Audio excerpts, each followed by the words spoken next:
Hey, Reid. How you doing, Dean? Reid, let's pretend that you've just started a 1 year hypothetical fractional CMO engagement. Okay, new client. Today's day one. Sure. Let's talk about the first 90 days. Okay.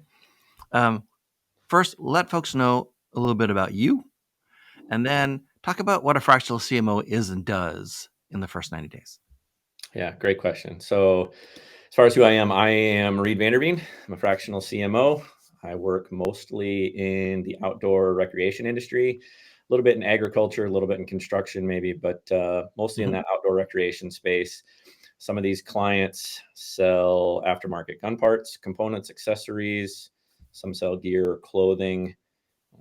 Some may even sell sheds to store your outdoor toys, four wheelers, side by sides, snowmobiles, that type of thing. But wherever they are in the outdoor space, I help them grow on purpose and experience real intentional growth. So they got where they are today through probably a combination of hard work and hustle and hope. Right. And now it's time for them to, I won't say professionalize, but maybe operationalize the function of marketing within their organization. Okay.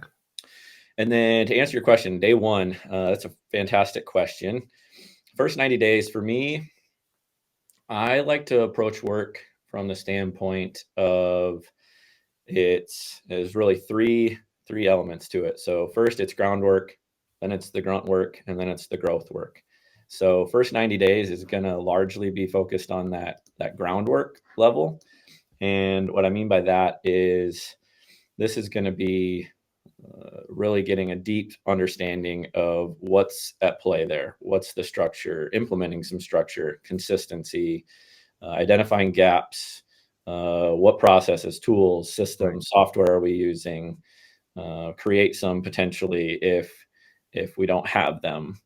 But really, that first 90 days, that groundwork phase is all going to be about stabilizing and providing some structure. So from there, it moves on to, when you get into that grunt work level, that's more of the, once we have a good understanding of what's at play, we can start to manipulate and modify and adjust, and it gets a little uncomfortable for people at times. Legacy staff at times will have some issues with this. Maybe we've got new tools, new software, new systems to learn, or maybe we've adjusted their scope of work, their job description slightly. That's that grunt work. And from there, we optimize, continue to optimize, and hopefully experience some growth and get to do that work after that. 90 days, though, that first 90 days, it's all about the groundwork structure. Okay. So let's switch perspectives then, away from the CMO. All right. I'm the CEO. I probably needed to get like approval for this kind of spend to bring in a fractional CMO for a year, right? How do I or how does my company make sure that we don't waste the money that we've just allocated for that fractional CMO? Or Great how do we question. get the most value out of that fractional CMO if you want to answer it the other way?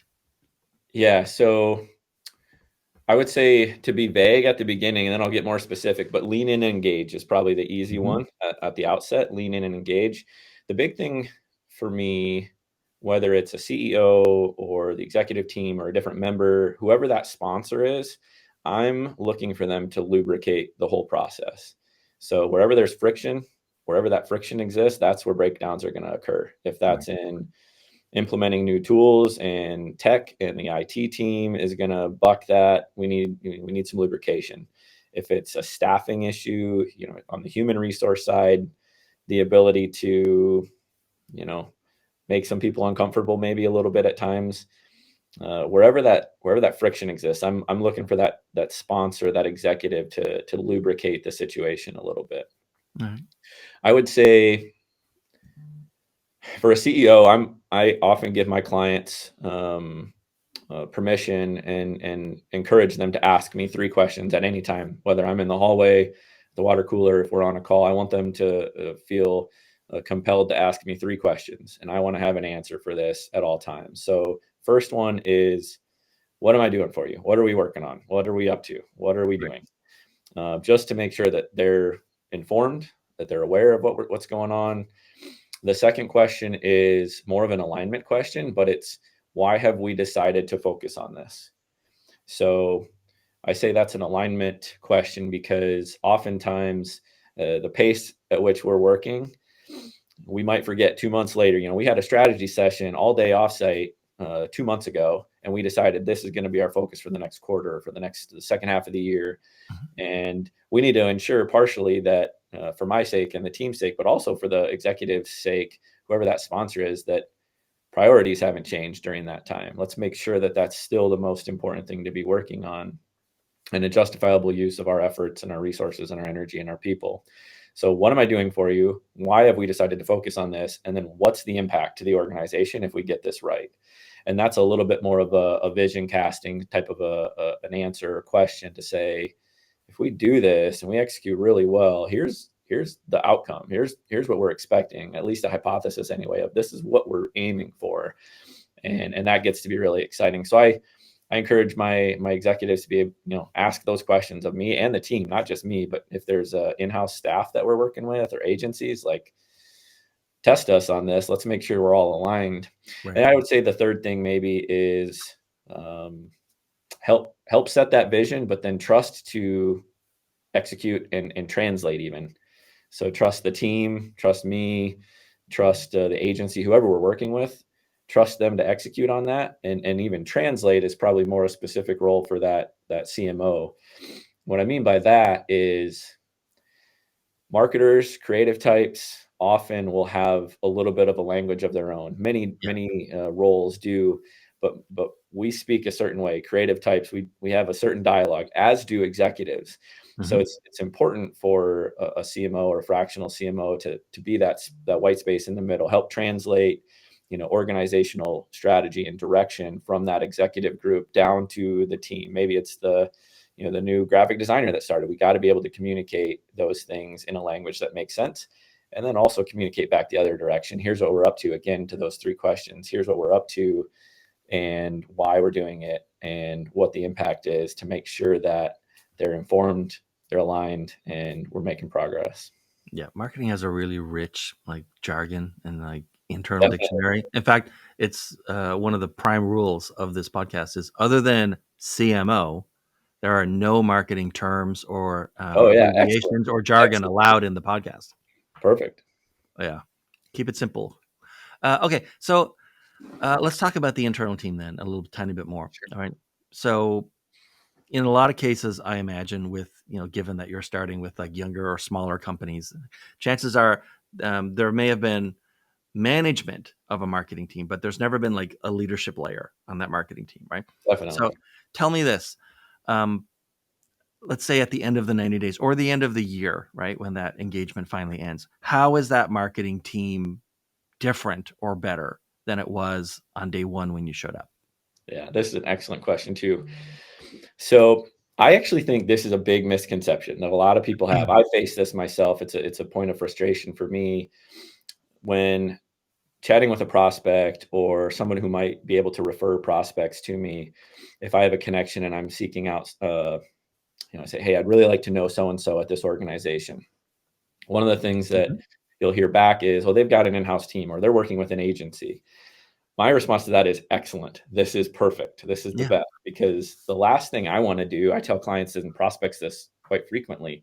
The last thing I want to do is run the day to day of right. your organization. I Or use up any of your engagement hiring a team absolutely, from scratch, yeah, right? absolutely. Mm. And there are times where maybe that's a specific part of the scope Yes. is like, hey, we want to move from outsourcing all of this to insourcing. If that's Yeah, a specific scope element to the engagement, excellent. We can focus on that. But I'd rather not be wasteful and spend time writing your blog posts or right. managing your social media or editing your website. There are more freelancers and people you can find for these types of roles than there are coffee shops anymore, and that's saying something. Yeah. So for me, when there's an in-house staff or when there's agencies involved in an organization, I get probably more excited, honestly, because we now have human resources and even systems and tools to go execute these things. I think one of the major differences between a fractional officer, a fractional CMO, or those agency services, those other third-party vendors, freelancers, is that when I work with a client, we are from the outset, we are positioning it as an in-house role. I am sitting on the same side of the proverbial table as you are, right? It's I'm wearing your branded company logo on my apparel. I'm operating from a Reid at yoururl.com email address. It's in there. It's a as much a component of the larger organization as any other employee would be. So what that allows me to do is act as a act with a bias on your behalf, an aggressive bias, hopefully on your behalf. Not worried about my own P&L as an agency. I'm not worrying about paying Right. my creative team and making sure they have enough billable hours. I'm focused on getting you and your team and the function of marketing within your organization to operate and perform at the highest level. And we need resources like an in-house team. We need agencies to do that. I'll offer an example, what I think is a really good example for this. Last year, about this time, we were right about halfway through the year, early June. I started with a client, and they had an army of agencies, of third-party vendors. They had staff in-house. And when I started there, that organization was about $7 million off pace for the Mhm. year. So about halfway through, and that's for this client, they're about a $50 million a year client in terms of what their annual revenue target would be. So that, I mean, you're talking 10 to 15%. They're behind pace. And if something doesn't change, they're going to have a pretty ugly year. So we aligned this army, this stable of all these different people rowing in different directions with different priorities, provided a singular direction, a couple specific goals to focus on and target on, got everybody rowing in the same direction. And that client was able to close books at the end of last year, $5 million ahead of budget. So they went on that's a $12 million swing over basically 6-7 months. Right. Which is really impressive too for this client specifically. They're in the firearms space. They're in the outdoor shooting, hunting space. So there's a fair bit of seasonality to this business or this industry. So the last half of the year, Q3 and especially Q4, is a really big. We have high expectations for that part of the year anyway. So on top of that, to couple that with a $12 million swing, that was quite the ride for the last half of that year. But Right. I think that's a really good example of a 90-day win. What does that first 90 days look like? We got to lay the groundwork. We got to correct for some misspends in budget. We got to align resources. We got to change staff a little bit. We have to get all of these different vendors and agencies, your media buyers and your social group and your digital group and your e-commerce folks and your SEO team. And we have to get all those people aligned, rowing in the same direction. That's a little bit of a cliche analogy, but Right. Right. um, it's a big deal. Yeah, I tell clients all the time, the last thing I want to do is post on your social media or write your blogs. I think there's excellent resources for that. You don't want your CMO doing that stuff. Well, let's talk about that person then, right? Let's talk about the most junior person in marketing Okay. at that company. All right. They're like 22, 23, 24. I mean, this might be the first full-time marketing job that they have. All right. And like you're going to be there for a year, or someone like you is going to be at the head of the marketing organization for a year, right? If you were if it was you from like way back in the beginning of your career, or you're talking to a nephew or a friend's kid, and they say, "Hey, I just joined this company a few months ago or a year ago. I take care of their social media, right? Or Sure. take care of their email or whatever, outbound email." So like, what should I be looking for? What should I be trying to learn from this person? What should I be asking them? Right? How can I sort of, like, what do I do to get the most out of this opportunity I'm going to have, where there's finally going to be someone at the very top of the organization with a broader view and lots of experience? What would you say? I would say to that, ultra junior level employee, first roll out of school. I Mhm. used to joke that I didn't know how to spell SEO. I've changed that since to I don't know how to spell Yeah. CMO, but it's not far from the truth. For this individual that's really fresh and really raw, I would say there's a couple excellent things that person will hopefully learn from a good CMO. First of which is how to experiment, Right. and the second is how to simplify. So the first thing would be how to experiment, and that's a little bit more of a philosophical, almost like a mindset thing than anything else. Mhm. One of my core fundamental beliefs when it comes to marketing is that it's all an experiment. If you're approached by somebody who says, I have the answer. I know the exact blueprint we need to follow, and we're going to get this figured out for you. That makes me a little bit cautious, a little bit leery. I do not want I don't want anybody coming in with a sure thing. So Right. it's all an experiment, in my opinion. Humans are weird, right? People are weird. We operate differently in a group than we do individually. We're motivated by different things. And if you've been in this industry at all for a while, you know that what worked yesterday might not work today for some reason, or what didn't work yesterday might make perfect sense today Right. for who knows what reason, right? Things change rapidly, algorithms change constantly. It's all an experiment. So that's one of my, I would say, fundamental core beliefs. No one knows for sure. You just need to learn faster and more often than the other guy, and take action on whatever you're learning, whatever those lessons learned are. Another big thing for junior employees that I would say I had to learn the hard way is how to simplify. So simplify your strategy or the delivery of that strategy if it's complex. Simplify your messaging in a campaign. Boil it all down to the most immediate nuts and bolts. If it's creative you're working on, don't add complexity where it's not required. So I think those are two really specific things. And I'll throw even a third thing in there. A bonus is that if the organization is a healthy one, Right. the the the fact that the best idea wins should be there, right? So if you're a junior Right. employee and you're trying to get your head figured out, your life figured out, if you're at an organization where, because so and so said so, this whole like, we're not children, we're not listening to our parents. I'm not 4 years old because so and so said so and they're the most senior person and that's the way we do it. Maybe an indication that you've got a little bit of an unhealthy culture. Yeah.